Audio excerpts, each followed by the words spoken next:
हम वो पंडित हैं जो श्राद्ध भी कराते हैं और शादी भी कराते हैं। शत्रुघ्न सिन्हा की फिल्म का डायलॉग है, लेकिन वो पंडित कौन है जिन्होंने शत्रुघ्न सिन्हा से बचपन में कह दिया था कि तुम बहुत बड़े आदमी बनोगे, इतने बड़े कि तुम्हारे नौकर चाकर भी जो हैं प्लेन से ट्रेवल करेंगे। जी हाँ,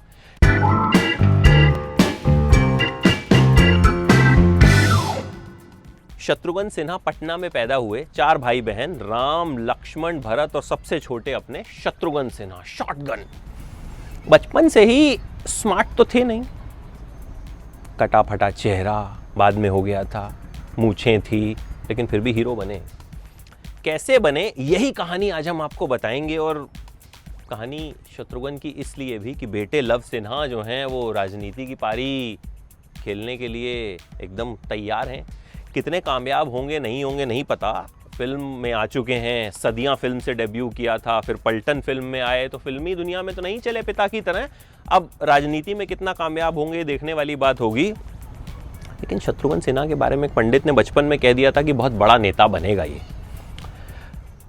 भाई सारे जो हैं, कोई साइंटिस्ट तो कोई डॉक्टर। तो पिताजी भी चाहते थे कि बेटा डॉक्टर बने, साइंटिस्ट बने। तो पटना साइंस कॉलेज में जो है पढ़ा करते थे। अब वहाँ जब पढ़ा करते थे तो 50 से ज़्यादा एक्टर्स की मिमिक्री करते थे। बचपन से शौक था। सोचिए, अपना ओरिजिनल स्टाइल इतना ज़बरदस्त है और 50 से ज़्यादा एक्टर्स की मिमिक्री किया करते थे उस टाइम पे। जब साइंस के प्रोजेक्ट्स किया करते थे ना, एक्सपेरिमेंट्स किया करते थे, तो लैब में क्या होता है, कई बार आपको मेंढक काटना होता है, तो इनसे कटता नहीं था, एकदम घबरा जाते थे। इनको उसमें दिलचस्पी नहीं थी। और टीचर्स को भी पता था कि भाई ये लड़के में कोई और ही टैलेंट है, ये लड़का जो है वो और टैलेंटेड है। तो कहा गया कि भाई तुम कुछ और ट्राई करो। ठीक है जी। अब भाई जो हैं वो अमेरिका जा रहे थे, राम भैया। तो अमेरिका जाने से पहले पिताजी एक पंडित के पास गए और पूछा कि भाई बच्चों का भविष्य क्या है। चारों को ले गए। तो राम भैया के बारे में पंडित जी ने कुछ बताया, लक्ष्मण, भरत। इनकी बारी आई तो बोले कि ये तो इसकी उंगलियों में जो है 10 उंगलियों में कोई चक्र है, राजयोग है, और ये तो बहुत बड़ा आदमी बनेगा, इतना बड़ा नेता बनेगा कि इसके नौकर चाकर भी जो हैं वो प्लेन से ट्रेवल करेंगे। तो उस वक्त तो शत्रुघ्न सिन्हा को लगा कि अच्छा, यहाँ तो पिताजी साइकिल नहीं दिलवा रहे हैं नई, और ये मुझे प्लेन से ट्रेवल करवा रहा हूँ। मुझे ही नहीं, मेरे नौकरों को भी प्लेन से ट्रेवल करवा रहे हैं। खैर, बाद में वो बात सच भी साबित हुई। मिलाप फिल्म की शूटिंग के लिए जब बेंगलोर जा रहे थे तो जितना स्टाफ था वो सब प्लेन से गया। और तब शत्रुघ्न सिन्हा को इन पंडित जी की बात याद आई कि हाँ, एक पंडित जी ने जो है वो ऐसा कहा था। देखिए, पिताजी ने तो पटना साइंस कॉलेज में एडमिशन करवाया, लेकिन शत्रुघ्न सिन्हा एक्टर बनना चाहते थे और पिताजी सख्त खिलाफ कि नहीं, एक्टिंग क्या होती है, ये जोकरगिरी करोगे तुम। यही बोला पिताजी ने। बोला सबको क्या बोलूंगा कि मेरा बिटवा क्या करता है। परेशान हो गए।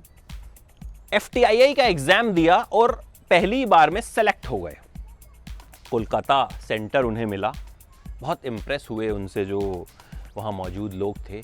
उससे पहले पटना रेडियो में एक बार गए थे और वहाँ बहुत बुरी तरह रिजेक्ट हुए थे। रिजेक्ट इसलिए हुए थे कि वैसे तो खूब बोल रहे थे, लेकिन जैसे ही अपनी लाइनें बोलने की बारी आई, भाई साहब भूल गए। अच्छा, एक्टिंग का शौक इतना ज़बरदस्त था कि बचपन में एक बार एक्टिंग की कि मेरी आवाज़ चली गई है। सब लोग परेशान, डॉक्टर बुला लिया गया। फिर जब बारी आई कि इंजेक्शन लगाया जाएगा, तब जाकर खुलासा किया कि नहीं भाई, मैं ठीक हूँ।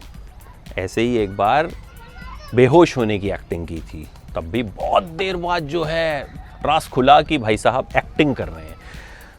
तो सिलेक्शन तो हो गया FTII में, लेकिन पिताजी ने फॉर्म पर साइन करने से मना कर दिया। बोला जोकरगिरी मैं नहीं चाहता तुम करो। अब क्या किया जाए। फॉर्म पर लिखा हुआ था फादर और गार्जियन। अब राम भैया अमेरिका में थे, भरत भैया कुछ नौकरी करने गए हुए थे, तो लखन भैया ने जो है साइन किए, इन्हें सपोर्ट किया और फिर जाकर जो है वहाँ इनका एडमिशन हुआ। अब वहाँ एडमिशन हुआ और उसके बाद जो है इन्होंने शुरुआत की, खूब इम्प्रेस किया लोगों को वहाँ पर। अच्छा, एक किस्सा आगे बढ़ने से पहले इनके कॉलेज का सुनाता हूं, इनकी दबंगई का। एनसीसी परेड में हिस्सा लेते थे और वहां जो कप्तान साहब थे, एक बार इन्हें किसी गलती पर डांट दिया तो कहा कि 5 चक्कर लगाओ मैदान के। इन्होंने कहा अच्छा 5 चक्कर, नहीं लगाए। उसके बाद क्या किया, बाहर जब वो कप्तान साहब मिले तो उन्हें पीट डाला। तो मतलब ये सब तेवर जो हैं वो शुरू से थे, और यही तेवर फिल्मों में आकर दिखे, विलन बने। सबसे पहले मौका मिला फिल्म प्रेम पुजारी में, एक छोटा सा रोल इन्हें मिला, पाकिस्तानी ऑफिसर का कोई रोल था तो इन्होंने किया। उसके बाद अब आवाज दमदार थी, चेहरे पर कटफट के निशान थे, तो हीरो किसी को लगता नहीं था ये बन सकते हैं। विलेंस के रोल मिलने लगे और इन्होंने किए और चल पड़े। मेरे अपने में डायलॉग बहुत मशहूर हुआ, आए तो क्या दिन अच्छे नु आया था। उसके बाद धीरे धीरे खूब सारे विलेंस के रोल मिलने लगे और ऐसे विलन बन गए जिसे पर्दे पर देखकर लोग काफी पसंद करने लगे। फिर प्रोड्यूसर्स को मजबूरी में इनके रोल चेंज करने पड़े। प्रोड्यूसर ने कहा इनसे, एक रामपुर का लक्ष्मण फिल्म थी, भाई हो तो ऐसा फिल्म थी, प्रोड्यूसर ने लास्ट में स्क्रिप्ट में चेंज किया, इनके रोल को पॉजिटिव किया गया क्योंकि डिमांड आ रही थी।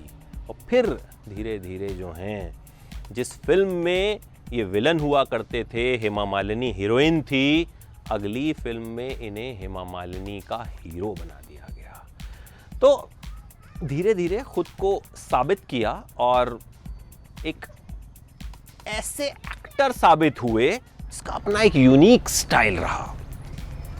स्मार्टनेस नहीं थी लेकिन डायलॉग डिलीवरी जबरदस्त थी।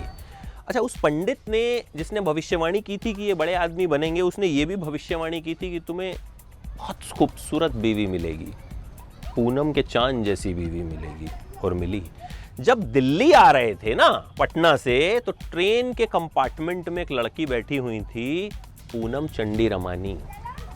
उनसे बात करने की बड़ी कोशिश की, बात बनी नहीं। उन्होंने भी कहा कि लड़की बड़ी खूबसूरत थी और ये एकदम मतलब देखे ही हैं अपने शत्रु साहब, अपने अंदाज ज़बरदस्त है, लेकिन वही अब शक्लो सूरत तो उस वक्त उतनी खास थी नहीं।